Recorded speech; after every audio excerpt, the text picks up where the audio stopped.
Welcome to Your Math Explained, where we make math simple and clear. My name's Angela. In physics class, you're given the big three kinematic equations to calculate how far a car travels or how fast a ball drops. But those formulas come with one massive catch. They only work if acceleration is perfectly constant. What happens when a rocket launches and burns fuel, getting lighter and accelerating faster every second? The standard physics formulas break down. To track real-world motion, we need calculus. Today, we're unpacking kinematics, which is the study of motion, by looking at how position, velocity, and acceleration are all connected under one mathematical roof. Now, before we jump in, if you haven't subscribed to the channel yet, make sure you do that first so you don't miss out on new weekly content. We're going to start with some notation. Usually, for displacement, we denote it as s of t.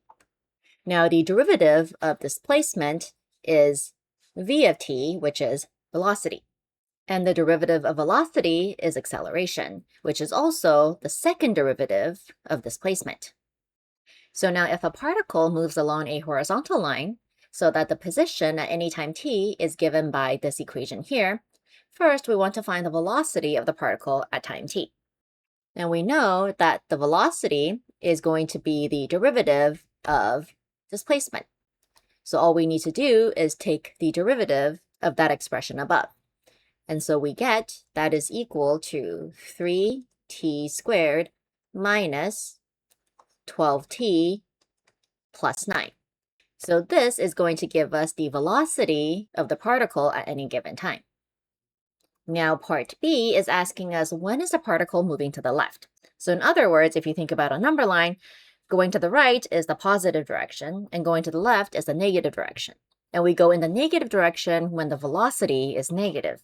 So really what part B is asking is just when is velocity negative? And we do that by finding our critical value. So we are going to set v of t equal to 0, and then we're going to solve for t. So we get 0 is equal to 3t squared minus 12t plus 9. And this can be factored into 3 times t minus 3 times t minus 1, which means we get two critical values. The first one is that t is equal to 1, and then the second one is that t is equal to 3. And now we can do our interval test. So we put in our critical values, which is t is equal to 1 and t is equal to 3. Our factors are t minus 3 and t minus 1. And then we have our v of t. So within the first interval, which is going to be t is less than 1, but of course greater than 0 because we can't have negative time, t minus 3 is going to be negative, and t minus 1 is also going to be negative, which means v of t is going to be positive. And then in the second interval, we would have t minus 3 is negative, t minus 1 is positive, which means v of t is going to be negative.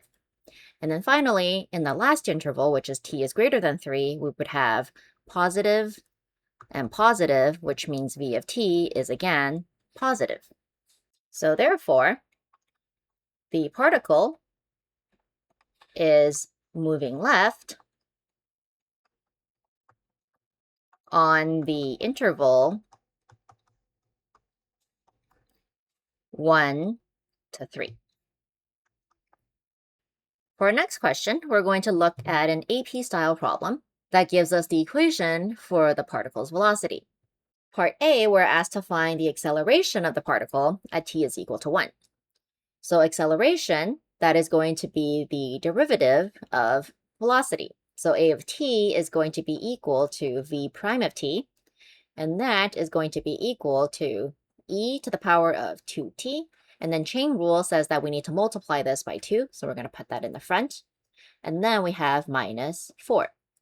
And to find the acceleration at t is equal to 1, we just need to substitute in t is equal to 1. So we get a of 1 is equal to 2 times e to the power of 2 minus 4.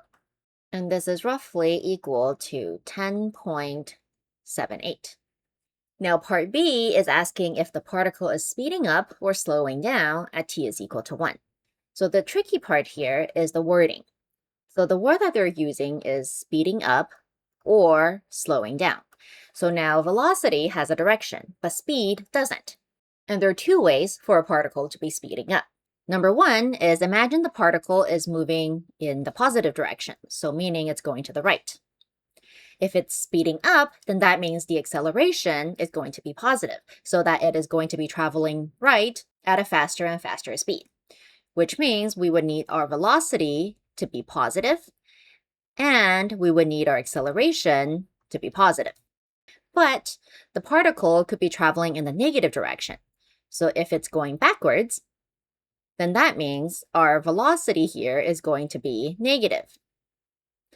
And now if our acceleration is positive, then that means it's going to be slowing down because it is going against its current velocity. So the way for it to be speeding up, if it's going in the negative direction, is if the acceleration is also negative. Then it's going to be traveling in the negative direction at a faster and faster speed. So therefore, the particle is going to be speeding up if the velocity and the acceleration are the same sign, and it'll be slowing down if they have the opposite sign. So now from part A, we already know that A of 1 is equal to roughly 10.78, which means A of 1 is positive. Now all we need to do is calculate is the velocity positive or negative at t is equal to 1. So we do that by substituting in t is equal to 1 into the velocity equation. And we get v of 1 is equal to e to the power of 2 minus 4. And since e is 2 point something, when we square it, it's going to be bigger than 4. So therefore, we have v of 1 is greater than 0.